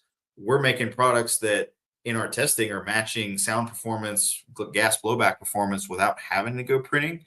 But that being said, like I said, we use it as one of many tools, not as our only tool, which is where a lot of other companies are looking at it as their only tool, I guess, if that makes sense. That's a good way to put it. No, that makes sense. And there was a question over in the comments that Mike was asking, but like, they are able to 3D print even titanium at this point, right? Mm-hmm. Yeah, you can 3D print a lot of materials. I don't know if anybody's really doing aluminum, but there's 3D printed cans, there's Inconel, you can 3D print a lot of materials, and again, it's maturing. Even the year and a half I've been here, what was possible a year and a half ago versus now, like, it is rapidly evolving. And so, that's kind of where are we, looking at, that's what our Kyle keeps looking at, like, okay, where do we jump onto this? Again, same thing. There's some OEMs in the background doing printing. There's a lot of interesting newcomers coming in that are doing subcontracting to that, where they're using 3D printed for aviation or engines and things like that, where they have capacity. So it's an interesting evolution of seeing where it goes. And big thing is just the cost to get on board and do we need to go to that? Or do we use it in the right applications? So, and for us, we use it in some applications, just not in everything. Yeah, and just because it's there, and just because it's the new flashbang thing, doesn't necessarily mean it's the best option. Because there are, like you said, that we're starting to see what we're seeing, at least from my perspective, is like, oh, look, this can is 3D printed. It's awesome. Look at there's a well-known company out there, like, oh, look, this is a flow-through design. We're not getting the back pressure and the blowback, you're getting into other things. But then when federal agencies are using it, you're learning, like, at around 10,000 rounds or less, they're having some major issues with, now the can isn't effective, because basically all these really cool different baffles that they created that you couldn't create through conventional are now clogged up. And how, like you said, how do you clean those things? Because when you're creating these very intricate turbine-like baffle systems, gets a lot harder to clean because now you have very small, it's almost like your arteries getting clogged as opposed to a larger baffle that is able to get cleaned out a little bit easier. Yeah, it everything has a trade-off and a cost. And in our industry at large, we ran into it when I was at Nightforce on the optics side. Now in the suppressor world, there's a whole lot of marketing out there. Some of it's really good. Some of it's kind of here is a bullet point that we can tell you, and it's been turned into, it's a good thing. Like, it's good in some ways, but it's not always the best in others for different reasons. And, luckily the consumer is far more educated now than they used to be. So they see through the marketing, or that's where we try and be very truthful and straightforward in what we're saying. Like, it is what it is. It's what it can or can't do. And not trying to overpromise and under deliver with what it is just to make a sale. And but I mean, it's an industry and probably a worldwide problem, really, in any industry. Is what it is and isn't, and just having that honest conversation with the customer and being educated on it is really kind of where we see things are going. People are getting smarter, not dumber. And so, the access with the phone and the internet, like they can see, okay, well, yeah, they said this, but what about all these things that keep happening? Or I saw this Reddit thread where, these things are blowing up. Well, why is that blowing up? It's like, well, you took it out of this narrow use case that maybe it was sold as, or implied it could do, when it really couldn't do that. Yeah. Or it can do something, but the longevity isn't there. And I think that's what we're seeing, at least from the rumors on the street on certain suppressors. And this goes back to just, as far as us being very careful about the different products that we carry and making sure that they have a track record that is more than, a minute long or so. But yeah, no, it's going to be interesting, both from the firearm perspective. And that is the cool thing that I've seen in the last few years, is how far, just in the last couple of years, forget about the 3D printing aspect of it, but just the last 3 or 4 years that we've seen how much better suppressors have gotten. Like, they've grown in popularity, which obviously helps fund the R&D. And I'm sure you guys have experienced that. But really, to me, there's almost no reason not to be using suppressors for hunting, for home defense. I don't know how practical they are, super practical for pistols, but they're a lot of fun to shoot. And I'll tell you, the other part of it that I don't think is talked about enough is from a teaching perspective. If you're trying to get, kids into shooting, when we had an open house day at our facility, when we first opened up out there, I had a bunch of guns out there for kids to come shoot, a bunch of 22s, and had them suppressed. And it just makes such a much nicer shooting experience for kids, for females, for just people in general that aren't experienced with firearms. It's a nice way to introduce them to it. Yeah, well, you're taking essentially a firecracker going off in their face and reducing that, or diverting it, or eliminating it, depending on what you're shooting. And so, yeah, it's a fun time to be in suppressors, because with the growth and acceptance of it and the education of the users, the customer is driving a lot of this innovation that's happening. Not just government's driven a lot, GWAT did a lot for the firearms industry, but it was also symbiotic with more civilian users doing it too. It was a back and forth arrangement. And I think now, as kind of that stuff slows down, the consumer market's really pushing a lot of demand of what they want to see. And, where, the evolution of customers, I think there's kind of like, they either start with like a 22 can or start with like the 130 cal can that does everything. And then you quickly realize, like, wait a minute, this thing's hot. I'm not moving it between all my guns because it's still hot. So I can't heat it up and then go shoot my other gun with the same can. So then they turn into a multiple suppressor buyer. And then before long, you kind of figure out, well, I'm a hunting gun. I want maybe a lighter weight, shorter one, but maybe on like a one I shoot all the time, maybe I want a little quieter, or home defense one, I want X, or, I don't, you start getting these specializations. Like, why do we have a short and a long version? Why do we have 3 lengths of something? Or, why all the different features and reasons? And it's, well, consumers are smarter, and they think, well, for this gun, I want these benefits, and for this gun, I want these benefits. And so it lets this variety show up, and not just be kind of the one-offs like they used to be. Like, oh, here's my little pocket suppressor from 20 years ago. Like, that was kind of a novelty. Now you have mini cans that are actually quite capable of doing a lot of things. I mean, sub 5-inch cans these days are a lot more impressive than they used to be. So So it's fun for that, and kind of seeing what people want. And as the guns get better, and kind of that, it used to be we had to make a suppressor that worked on this wide variety of guns that were marginally reliable to begin with. Now we have a lot of fantastic rifles, and so we're actually enhancing it, and rifle development's matching suppressor development of, hey, we understand our consumers for rifles are putting cans on it. So now they're actually thinking about that, versus let's just overgas it for everything and we don't have to worry about it. And so yes, at the end of the day, the end user wins. And so it's fun to be in and be around. No, I guarantee you 98% of all suppressor buyers, their first can, they went in and did all this research. How can I buy one can that's going to do everything that I want it to do? Yeah. And that's where we all start. It was the gateway drug. I can this one can, I'll do it all.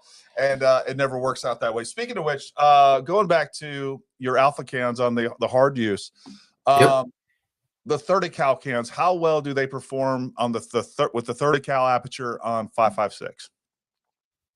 So in general, a lot of people want that as kind of the do everything option.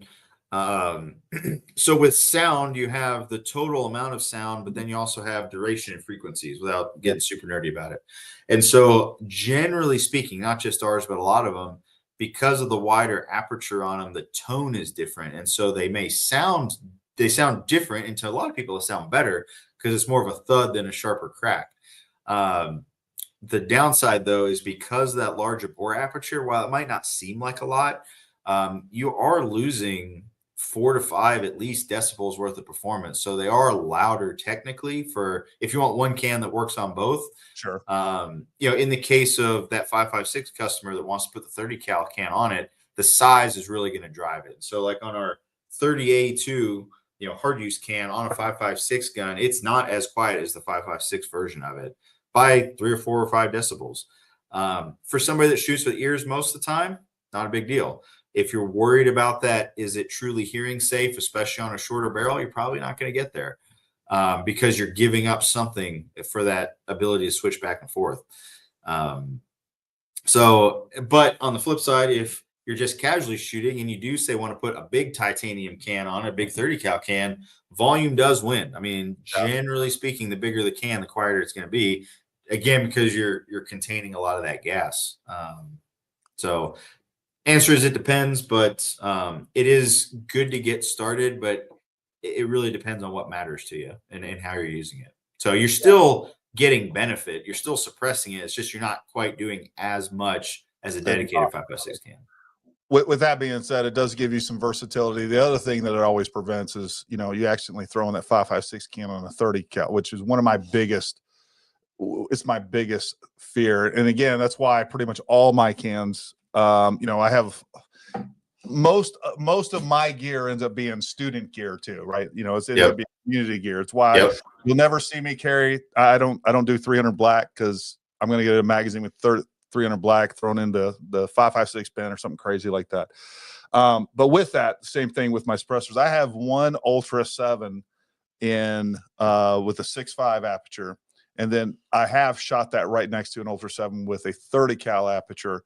And I'll be honest with you, to my ears, and folks, I'm not a great example because I'm half deaf as it is, like literally. I don't notice a difference. And to me, and because that is a 6.5 aperture, again, I use that suppressor the least amount. For one, I definitely prefer my Ultra 9s over those.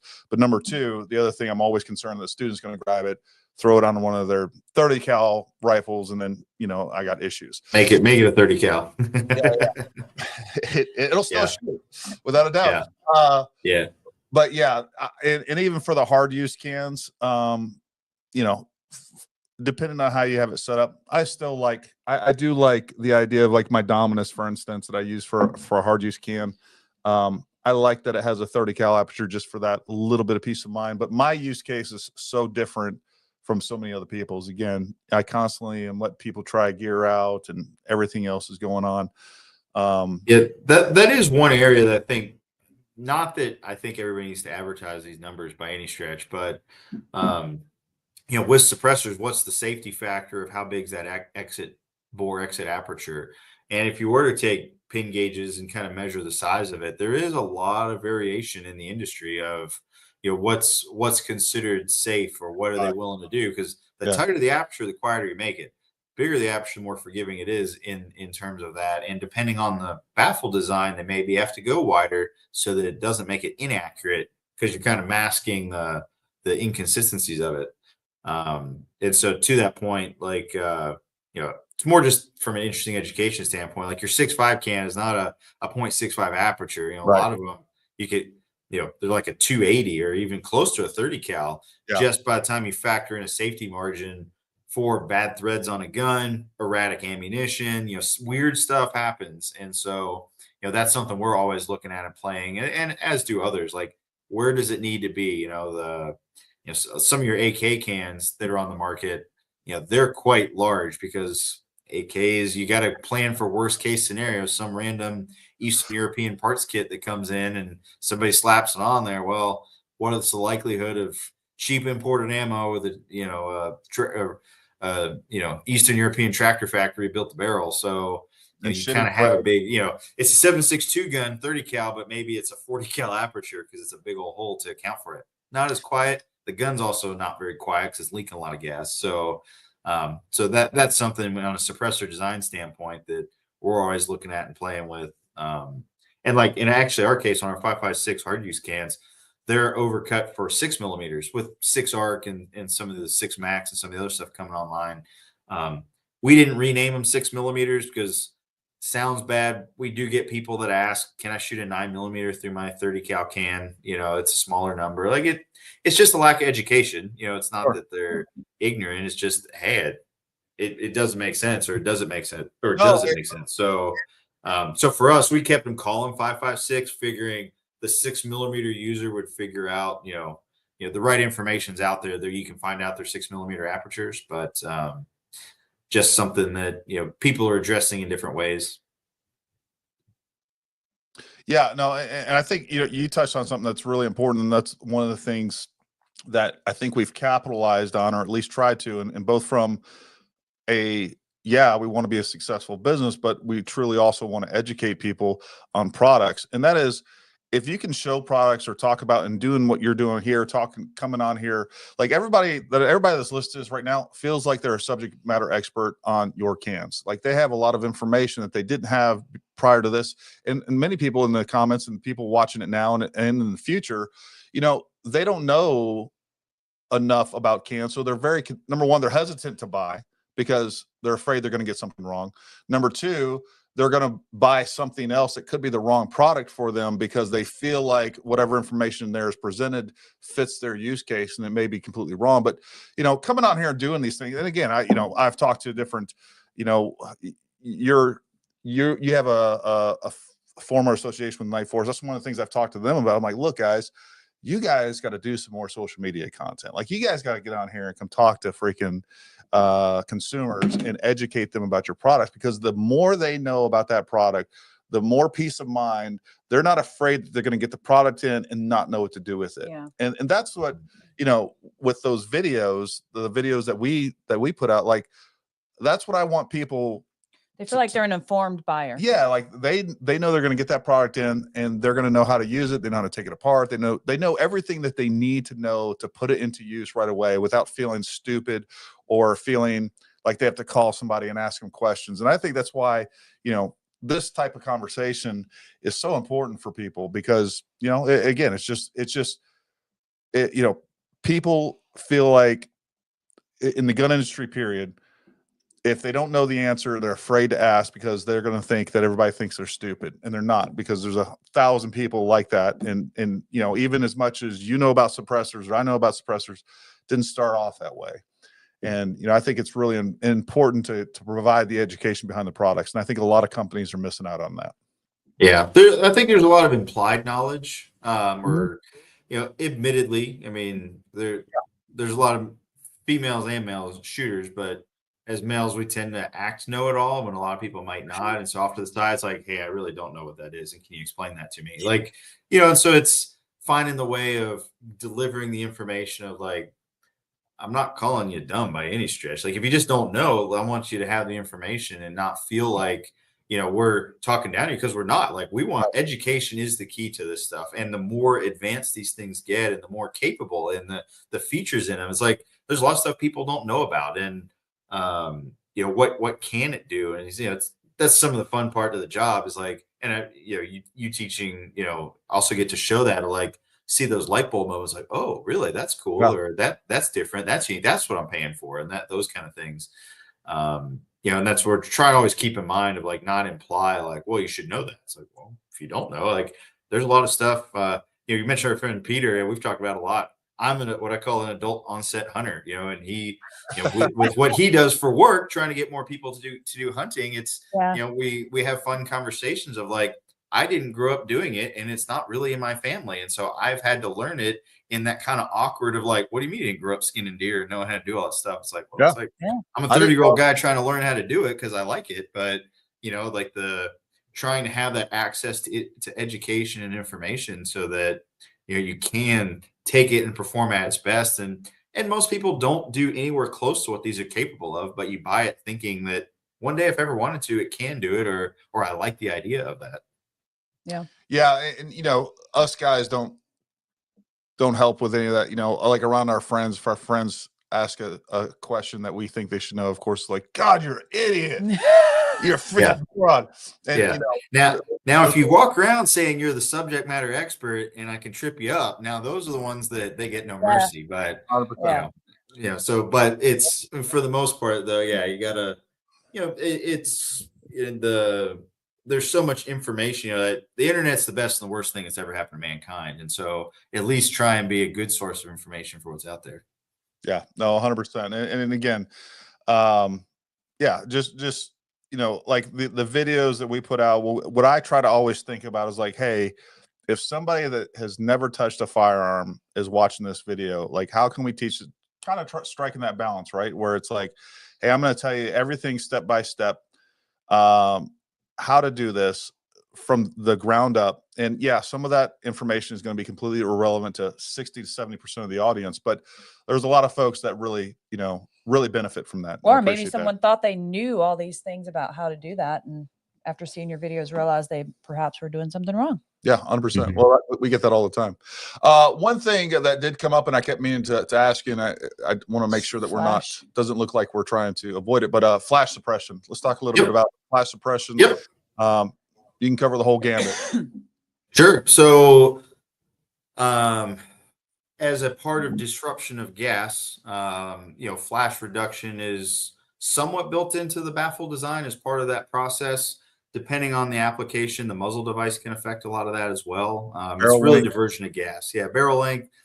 And so it's setting the expectation. We chase it, and we have a lab here in the building, a shooting lab. And so we actually have a Crane Surface Warfare Center. So basically the SOCOM weapons test. They have an actual flash kit, and we have one of them, that we were built out to spec with the software. And so we test for flash on all of our designs. What is it doing? What is it capable of? Now, for the customer on a precision rifle with the APEC, with their open, it's going to flash because it's venting to the outside. But if you're not really shooting at night or you don't care, not a big deal. But if you close it off, it does help reduce the flash, a fair amount. On our 5.56 stuff, it is something that we actively chase. That's why I went to the shrouded design. We're constantly working on how can we tweak it. Later in the year, we'll probably come out with some updated muzzle devices from some of this research of we can get a little more flash reduction. A lot of the time it's the first round flash that we're chasing, not so much the follow-up, because you have that oxygen in the can. But then also having a expectation, short can on a short barrel, you just have powder that's in the atmosphere and burning. So you're never going to fully eliminate it just because there's not enough volume to contain that explosion. And so, trying to be realistic and have, good flash suppression reduction on that, is something that is a high priority for us. And the government's driving a lot of that. Really sound, we're working on a belt-fed machine gun suppressor, and literally in the design requirements for it, sound was like 5th or 6th. The host compatibility, like the precision, the flash reduction, the accuracy component, like all of those were prioritized over the actual sound component. So some of our stuff, like our M2 can, like, all of the research in the last year we've put on our M2 can is how do we cut more and more flash out of it to where it still cuts a lot of the sound, but really it's like shooting an M4 at night, but you're shooting a 50 cal machine gun. So yeah, one thing, I'm in West Virginia, I got the black lung. One of the things that I think a lot of companies are missing out on is, you have all these YouTubers like me and Ray and all these other weirdos out there doing all these tests and things like that. Whereas, companies like yours, that have a lot of this testing equipment and are doing a lot more technical testing that can number one, show quantified results. But I think a lot of people and a lot of companies are really missing out on capturing that and putting that stuff on YouTube. It's something that you're doing already. And like, I don't know that KGM, I don't know if you guys even, Yeah. So some of it, like the flash stuff, because of the agreement for us to have it, we can't actually share the data off of it. Sure. So that's where it is actually an active discussion we always have. Like, how do we portray this? Sound is the other one. That's really the big one that we're constantly debating is, T-Back, to their credit, with kind of their suppressor summit, and we're going to go this year and bring a bunch of stuff. They're at least trying to create something that's equal. Everybody tests at the same time. Like sound, there's a lot of little tricks to the game, just like in any salesman trick. Like, oh, if you do this or check this out, and like where that mic is at, moving it just a few inches can skew it quite a bit, for the better or worse, depending on how you're trying to do that game. And so what are the objective standards? And if you put numbers out there, how quantifiable is that number? It's not as good as this other company that claims this. It's like, yeah, well, we're using like scientific level equipment to get our test data, and here's our procedure and everything else versus that. But unfortunately, when it filters down, it's like, well, you're saying your can is a 135 and they're saying it's a 130. It's like, well, in our testing, their can is this, but we're also not going to go out and start telling everybody what their other stuff is, especially if ours looks better. That seems kind of shady, right? Like, oh, well, of course you say that. Of course, yours is better. As a manufacturer, you're kind of stuck between a rock and a hard place with that. Exactly. Really. And that's kind of where we're at, is like, well, the truthful answer is everybody's really here, even though a lot of people advertise it's here. Yeah. And in the scheme of things, does it really matter? Maybe not, but that's kind of suppressor industry at large is, for a lot of people, they don't show the data, or it's over the top. Like, well, here's all kinds of different ways to look at it and slice it. And so where does that matter? And what's possible, the gun, that's the other one. It's like, well, especially on an AR, well, is that a restrictive gas tube? What's the gas system length? What ammo are you shooting? Because we see it, like I could load Hornady's TAP 75 SBR ammo in it and tell you it's Hornady 75, it kind of gray the area, and I'm going to get 5 decibels less than maybe a 5.56 75 grain Hornady tap round, so you've got kind of that variation of what's in there and what's repeatable, and how do you set that up? So I want to address this. I'm going to leave Sean completely out of this because I know a little bit about behind the scenes and some of these types of things, like these companies that produce content where you send them stuff. Folks, I want you guys to know that is a business. Number one, they're charging thousands of dollars for companies to send them one. Don't think that these people are just doing it out of the grace of their hearts. And I also question, I'm not specifically addressing to Pew Science, but I will tell you right now, I've seen some data come from those types of things that I know is bullshit. And I also know where these companies or these platforms or media content creators, I disagree with some of their tactics as far as almost to some extent, it would appear to me that they're strong arming certain manufacturers to some extent. And almost, and I can tell you again, I would take some of that data as a grain of salt, because again, I've seen data come from those types of things that I can tell you for sure is just not true. Like I can sit here and listen to this one suppressor where I've had multiple versions of that suppressor, and then this other suppressor that I've listened to multiple versions. It's not like I had a super don't have a large freaking don't have a super large sample size of it, but I've had enough personal experience with X suppressor or A suppressor and B suppressor to know that there's absolutely no way that the data they published on A suppressor is better than the B suppressor. I'm just going to throw that out there because I see this all the time, and again, I know some kind of more background stuff that I think don't think a lot of people will know. So again, those platforms are good. I'm not saying discount everything, but just understand what you're getting. You're getting a product that they're selling to some extent. So take that for what it's worth. Gary's on a hair trigger. No, like I said, I'm just not a fan. And a lot of that goes back to what Sean says, like how they're testing, what they're testing. You don't have all the parameters of that. Like I could get in sound is super hard. Like when you get these really high-end decibel readers in, and Ray has one he talks about all the time. We've had lots of discussion. Yeah, we've got the same kit Ray has in them. Yeah. And you know, I know, like I said, their suppressor rodeo is probably one of the best things. I agree. From a industry level experience. I mean, unfortunately, there's not a government lab. Like there are government labs that have all this equipment, but they don't share that. You know, like Crane or Army Research Lab or FBI's BRF, like they're not. They have a lot of this data, and they could be that independent third party, but we don't have an industry standard. Interestingly, it's not really published right now.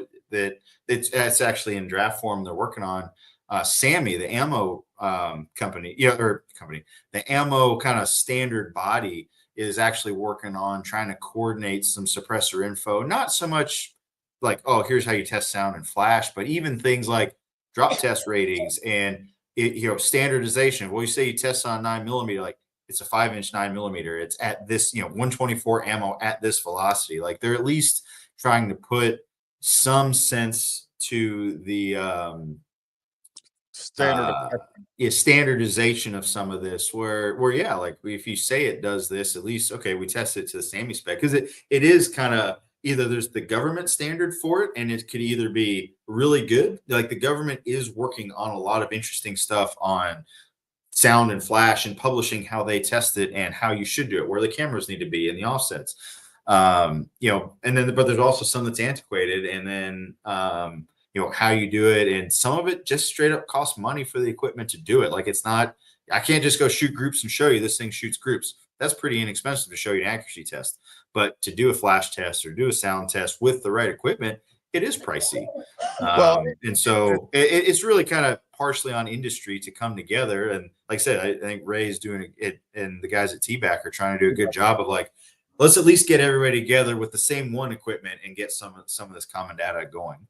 Well, and the other complication of that, I mean, even different environmental data, like different temperatures, different barometric pressures, have a drastic effect not only on the ammo that you're shooting, the air density that you're shooting them in. All those things have major effects. So really, almost what you need is you have to have comparative data that is like right then and there, right? Like the only way that if I have the exact same setup, I can put A suppressor up there, shoot that, get readings on it, and then right behind it, throw up B suppressor, and then test that. But for me to publish numbers on A suppressor on March 31st when it's 70 degrees, and then publish the different numbers for another suppressor taken at a different time, a different place, under different conditions, using different ammo, all these different factors, like you have no relative.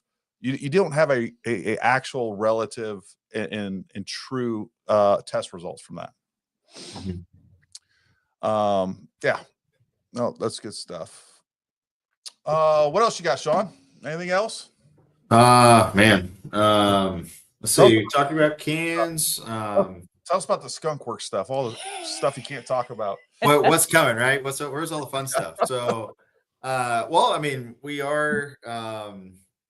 Machine guns are a big area of focus for the government. I mean, this is probably something that you can directly relate to. I mean, concussion and blast mitigation. That's probably, one of the big areas that's getting caught up on the government stuff. I mean, whether it's from shooting rockets and mortars to 50s to machine guns to those type, even carbines in the sustained exposure. So we're seeing a lot of desire to start suppressing or other ways of mitigating the effects. Like we submitted on a project for the Air Force, because they were literally losing pilots because the door gun on the 50, well, when they turn it to the front, the muzzle's like 2.5 feet from the pilot's head. Like, so like, wait a minute, we're losing millions of dollars of training in these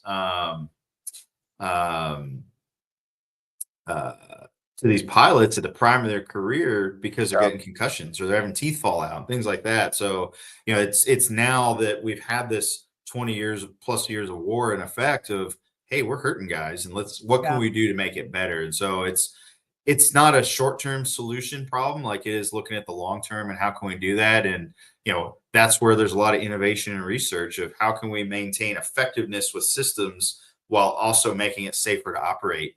And so that's one area that we're focused on. That's why we have an M2 suppressor. That's why we're having, it's still under wraps, but kind of an updated light machine gun suppressor and things like that of how can we, how can we help the warfighter make things better for our guys, not just from make them more effective in what they do, but also safer in what they do. Longevity. Yeah, sub-concussion is what they're referring to it now, and the accumulative effects of those. Again, shooting 50 cals, like, Barrett's. I remember one time in Iraq, I went out and shot. I either personally were shooting them or within like 3 feet safety. We shot 60 AT4s, and I was pretty jacked up. That's the next what happened day. to you. Oh, that's just I know. we used to intentionally get within the muzzle brake radius of Barrett's just to show how cool and tough we were, and now we're half retarded. Yeah, well, I mean, it's a it's a serious thing, and I mean, we've talked to a few kind of foreign militaries where they're looking at downgrading their, maybe going from a 50 on a truck to a 308 machine gun because it's right over the top of an open top vehicle, and it's like literally just blood's coming out of their ears when they cook those things off if they have like a contact front situation. And so, when you have those things and guys are seeing like, wait, this is not good. I mean, just from a decency of human beings, let alone like the investment in the time and the people, and now you're losing guys because of just literally firing the guns or shooting their missiles or shooting the rockets kind of thing. Well, it's funny looking back how crazy and stupid it is, but it's funny looking back, during the initial invasion into Iraq, I was with the 101st, and we're doing, the first half of the war.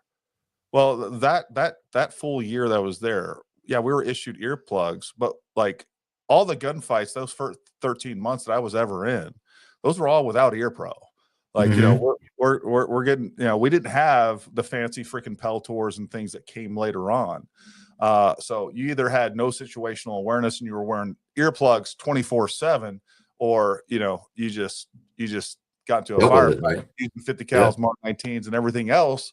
And you just kind of ate the audio exclusion that you were going to be having for the next 4 or 5 days, and then tinnitus and everything else, all those great things. But yeah, it's great to see that we're getting smarter. Have you guys figured out how to mitigate overpressure and sound for like AT4s and man, I personally want to see us, just for my own personal fun, see us try a Mark 19 can, but I don't know if that'll happen or not. Yeah, I'm sure eventually it'll get there. I mean, there's something. I mean, it's you're already seeing from like soft launches and some other stuff that happen on like javelins and things that, there's the tactical side to it, but less back pressure. So that's not something that I think anybody's really asking for right now. I think probably the big next ones are machine guns. What can we do to suppress 240? What can we do to suppress Mark 48 or the Mark 48 replacement? And then the one that I think a lot of people aren't really chasing, but one area we've put a lot of time and attention into is the M2, the 50.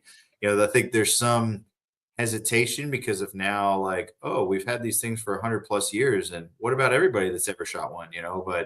But you're really seeing, I mean, when you go from an unsuppressed barrel and you put, ours is a integrally suppressed barrel to it, and you just stick that barrel in it, it is night and day difference. I mean, you can literally stand next to the barrel. You're just watching it happen. You can have a conversation, with two people wearing Peltors or something on a firing line. Like it's very weird if you've ever been around an M2 going off of, wait a minute. Like sometimes we have demo, we'll have guys literally come up and like put their ears like this right next to the barrel. Like, I can't believe I'm this close to the gun and I'm not like just getting my feelings shaken out of my head. So yeah, well, there's a little something comforting and beautiful about the sound of a 50. Yeah, there is that effect. There's some nostalgia. I think we'll be losing out on a little bit on that. Yeah. Last good question. Unless somebody comes up with something else, we're going to let Sean get out of here. He spent almost 2 hours with us. Gary Shaver says recommendation for a can of 300 PRC with a 30-inch barrel. What you got from KGM? So that's probably already a big gun with a 30-inch barrel. Our normal like R30 would handle it just fine and do well sound suppression. Our big 338 can will also work really well on that. You know, the 30-inch, it's going to give you a lot of forgiveness because you're getting full powder burn. So it's really just how big do you want the can on the end of the barrel. I would, you know, if you already have one 300 PRC, you might have more of the 338. If you put it on like a 24-inch or a shorter barrel is going to be a little more capable for it. But the R30, on the flip side, we've had a few guys do some matches, take MRADs and 26-inch and put the little 30K, and essentially it's not the quietest, but essentially turns it into using that radial muzzle brake as like a suppressed muzzle brake on it, which is kind of a cool effect. So I know it's not really like buy this exact one. So do you want big and quiet, get the 338. If you want to kind of do anything, put the R30. And then if you want kind of just a fun one that's got a really nice recoil impulse, put the little short K one, but know with the big caveat that it's it's not going to be the quietest just because the can's kind of small. So the R30T and the R30 both are Magnum rated. Yeah, all of it, the 30K, even the short one is Magnum rated. So you can really any of those will fit and work and survive. It's what level of performance from a sound do you want at that point? Well, there you go, folks, and we have them all on our website. They are available for order now, right? Yeah, I think our web guy was finishing up the T list, the 30T listing. So anyways, everything else is up. They're available for order right now. We will be getting those in. I think the last time we talked to Sean, sometime the mid of next week. So get yours before they're gone. We're looking at early kind of Tuesday, Wednesday, probably they'll be in, and we'll get those shipped out to you. And of course, well, hold on. We'll get your paperwork started. Well, everything will be done legally. You will get the background check, and anybody else, our overlords out there, like YouTube and the other thing, everything will be done legally to the letter of the law. But we will help you out with all that. And if you guys have questions about that process, the ATF forms and or trusts, feel free to shoot us an email, give Summer a call, whatever it is, but we'll take care of you. Well, listen, Sean, we really do appreciate you coming on, man. I'm looking forward to a great year adding KGM products to our lineup, and it's just awesome to partner with you guys, and I think we'll have a great year. So we appreciate you coming on and sharing your information and knowledge with us, and I'm sure everybody over in the comments, everybody watching this now and in the future will appreciate it too. So thank you guys very much. Yeah, thanks for having us. We look forward to it, and it was fun. We'll do it again sometime. Maybe talk about some other stuff. Absolutely. All right, we'll stay there, Sean. But everybody else, thank you for tuning in. We'll have a great show for you on Thursday, tomorrow. We'll be doing a Counter Media podcast. We got a lot to catch up on. Me and Chris will be on there talking about the greatest and latest news and events, including the JFK files that were just released. So make sure you guys tune in for that. But until next time, stay armed, stay ready. We'll talk to you soon.